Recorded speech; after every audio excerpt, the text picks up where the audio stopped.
بسم اللہ الرحمن الرحیم۔ السلام علیکم۔ آج ہم اردو فسٹ ایئر کے بارے میں پڑھیں گے۔ اس میں نظم ہے ہمارا عنوان امید۔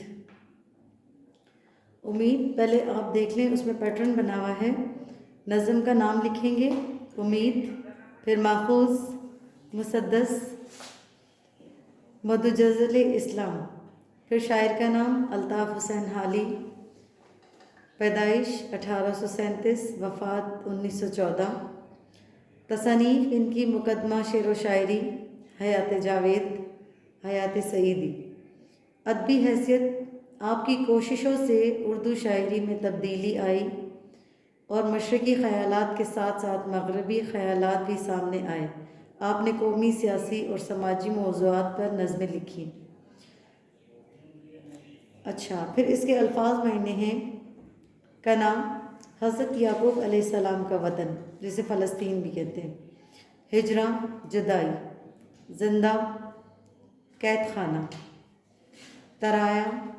کنارے لگایا، سفینہ کشتی، پے کے لیے،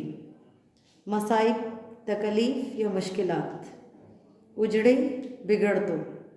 بسایا آباد کیا، فسردہ غمگین، نا امیدی مایوسی۔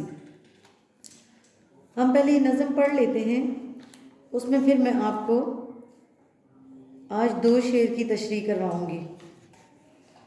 نظم ہماری اس کا نام ہے امید۔ بس اے نا امیدی نہ یوں دل بجھا تو، جھلک اے امید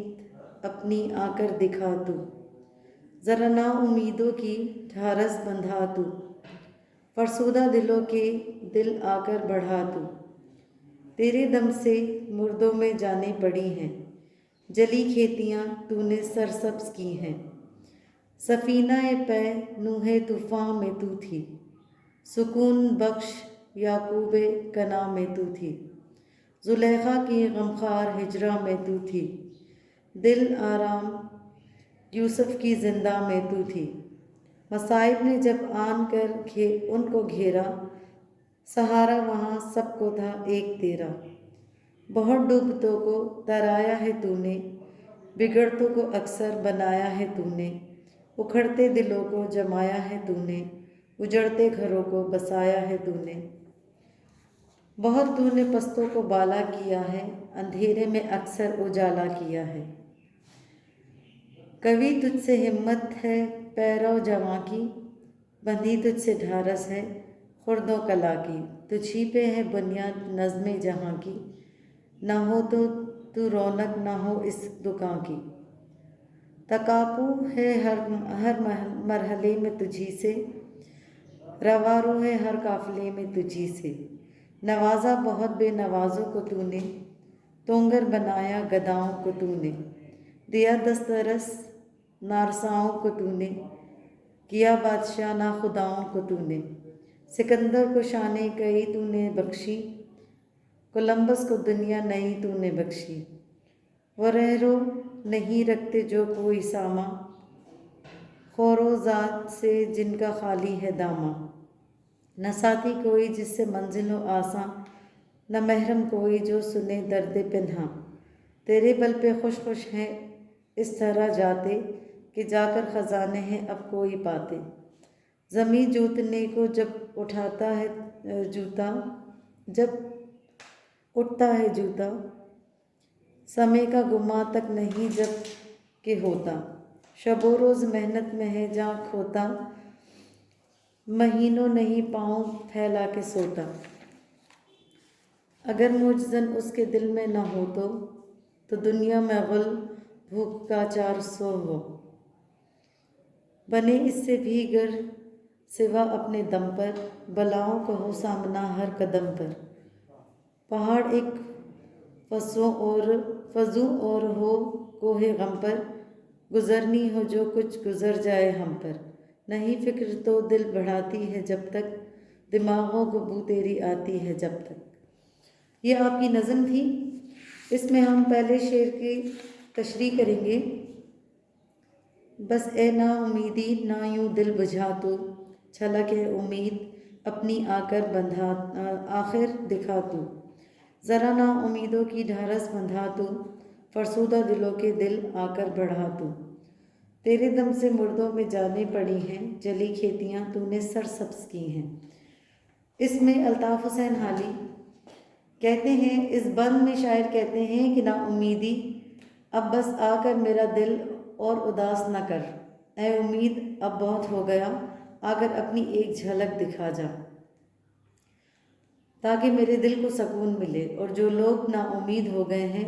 اے امید آ کر تو ان کے حوصلے بڑھا دے، تاکہ ان کے غمگین دلوں کو سکون ملے اور وہ زندگی میں آگے بڑھیں۔ اے امید تیری ایک کرن سے مردہ دل بھی زندہ ہو جاتے ہیں، اور جو دلوں کی کھیتیاں جل چکی ہوتی ہیں ان کو ایک تیرا ہی آسرا ہوتا ہے کہ بس ایک امید ہے جو جلی کھیتیاں بھی سرسبز کر دیتی ہے۔ اس میں شاعر کہتا ہے کہ نا امیدی نہیں کرنی چاہیے۔ کچھ لوگ ایسے ہوتے ہیں جو نا امید ہو جاتے ہیں ہر چیز سے، تو وہ اپنی امید کو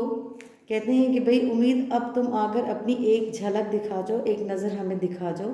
تاکہ ہمارے دلوں کو سکون ملے، کیونکہ ان کے دل جو ہے وہ نا امیدی سے مایوس ہو کر بہت غمگین ہو چکے ہیں، ان کا دل جو ہے بہت زیادہ دکھی ہو گیا ہے۔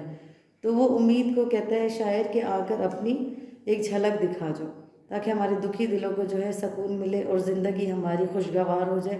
کیونکہ امید پہ یہ دنیا قائم ہے۔ اور کہتے ہیں کہ مردہ دلوں کو بھی تم نے زندہ کیا ہے، کیونکہ اکثر ایسا ہوتا ہے کہ لوگ جو ہے وہ مایوس ہو جاتے ہیں، اپنی امید نہیں رکھتے اور نا امیدی سے مایوس ہو جاتے ہیں کہ ہمارے کام نہیں ہو رہے، تو اس وجہ سے ان کے دل جو ہے وہ ہر چیز سے بس اکتا جاتے ہیں۔ تو ایک امید ہی ہوتی ہے جو ان کے دلوں کو دوبارہ سے زندہ کر دیتی ہے ہر کام کے لیے،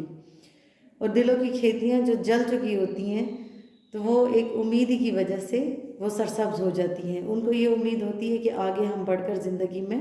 اور بھی کام کر سکتے ہیں۔ تو اس لیے وہ امید کو کہتا ہے کہ ان جو غمگین دل ہیں ان کو دوبارہ سے سکون دینے کے لیے اور تر و تازہ کرنے کے لیے تم واپس آ جاؤ۔ اس میں آپ دیکھیے دوسرا بند ہے ہمارے پاس، سفینہ پہ نوح طوفان میں تو تھی، سکون بخش یعقوب کا نام میں تو تھی، زلیخا کی غمخوار ہجرہ میں تو تھی، دل آرام یوسف کی زندہ میں تو تھی، مصائب نے جب آن کر ان کو گھیرا، سہارا وہاں سب کو تھا ایک تیرا۔ اس میں شاعر کہتا ہے کہ طوفان نوح کی کشتی کو صرف ایک امید کی ہی آس تھی کہ وہ نہیں ڈوبے گی۔ حضرت یعقوب علیہ السلام کے دل کو بھی اسی امید نے سہارا دیا تھا کہ حضرت یوسف علیہ السلام ان سے آ کر ضرور ملیں گے۔ مصر کی حسین خاتون زلیخا کی جدائی میں بھی امید ہی ان کی ڈھارس تھی، اور حضرت یوسف علیہ السلام کے دل کو قید خانے میں سکون دینے والی یہ امید ہی تھی کہ وہ ایک نہ ایک دن آزاد ہو جائیں گے۔ اور جب لوگ مشکلات کا شکار ہوئے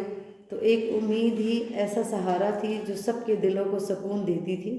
کہ ایک نہ ایک دن یہ تمام مشکلات ختم ہو جائیں گی۔ اس میں حضرت نوح علیہ السلام کی کشتی کا ذکر ہوا ہے۔ جب طوفان آیا تھا تو حضرت نوح علیہ السلام نے کشتی بنائی تھی، جیسے کہ آپ لوگوں کو پتہ ہی ہوگا، تو اس کشتی میں یہ تھا کہ جو بھی آ جائے گا تو اللہ کی پناہ میں آ جائے گا، اور ان کو یہ امید تھی اللہ سے کہ انشاءاللہ یہ کشتی کبھی نہیں ڈوبے گی، اور ایسا ہی ہوا۔ یہ امید ہی تھی جو ان کی کشتی کنارے لگ گئی۔ پھر حضرت یعقوب علیہ السلام کا قصہ بھی سب کو ہی پتہ ہے کہ حضرت یوسف علیہ السلام ان سے جدا کر دیے گئے تھے، ان کے جو اور بیٹے تھے وہ لے گئے تھے اور ان کو ایک کنویں میں ڈال دیا تھا، اور آ کے حضرت یعقوب علیہ السلام کو کہا تھا کہ حضرت یوسف علیہ السلام کو شیر کھا گیا ہے، لیکن حضرت یعقوب علیہ السلام کو ایک امید تھی اللہ تعالیٰ سے کہ نہیں، مجھے یوسف زندہ ہے اور وہ ضرور ملے گا، اور یہ امید ہی ان کی تھی جو پھر ان کو حضرت یوسف علیہ السلام سے ملاقات ان کی ہوئی۔ مصر کی حسین خاتون زلیخا جو بہت زیادہ حسین تھی، جو حضرت یوسف علیہ السلام کی جدائی میں ان کو بس یہی امید تھی کہ نہیں، وہ یوسف ان کو ضرور مل جائے گا، تو یہ امید ہی تھی جو ان کو حضرت یوسف علیہ السلام سے ملنے پر مجبور کرتی تھی۔ اور حضرت یوسف علیہ السلام جب ان کو قید خانے میں ڈالا گیا تھا تو ان کو یہ امید ہی تھی اللہ تعالیٰ سے کہ وہ اس قید خانے سے ایک نہ ایک دن ضرور آزاد ہو جائیں گے، اور پھر ایسا ہی ہوا کہ اللہ تعالیٰ نے ان پر اپنا کرم کیا اور وہ اس قید خانے سے آزاد ہو گئے۔ اور جب لوگ مشکلات کا شکار ہو جاتے ہیں، اکثر آپ نے دیکھا ہے لوگ بہت زیادہ مشکل میں پھنس جاتے ہیں، تو ان کو امید ہوتی ہے کہ نہیں مشکلات ختم ہو جائیں گی، یہ سارے دن جو ہیں وہ ختم ہو جائیں گے اور اچھے دن انشاءاللہ ضرور آئیں گے۔ کہتے ہیں نا کہ اندھیرے کے بعد روشنی ہے اور رات کے بعد ہمیشہ دن آتا ہے، تو اسی طرح جب برے حالات ہو تو انسان یہی سوچتا ہے، اس کو ایک امید ہوتی ہے کہ نہیں ہمارے اچھے دن بھی آئیں گے۔ تو اسی طرح جب امید ہوتی ہے تو وہ دلوں کو سکون دیتی ہے، صرف یہ امید کہ ہاں جی اچھے دن بھی آ جائیں گے تو ایک نہ ایک دن یہ تمام مشکلات ختم ہو جائیں گی۔ اس سے انشاءاللہ اگلے شعر نیکسٹ ہم لیکچر میں آپ سے ڈسکس کریں گے۔ اب تک کے لیے اتنا ہی۔ بسم اللہ الرحمن الرحیم۔ رب اشرح لی صدری ویسر لی امری واحلل عقدۃ من لسانی یفقہوا قولی۔ السلام علیکم dear students, second year students, chapter number 5 آج ہم پڑھیں گے آپ کے کورس میں سے۔ چیپٹر کا نام میں نے آپ کو لکھا ہوا ہے ارےز اینڈ اسٹرنگس، اور آپ لوگوں نے اب تک جو جتنا کورس پڑھا ہے اس میں سے I am going to pause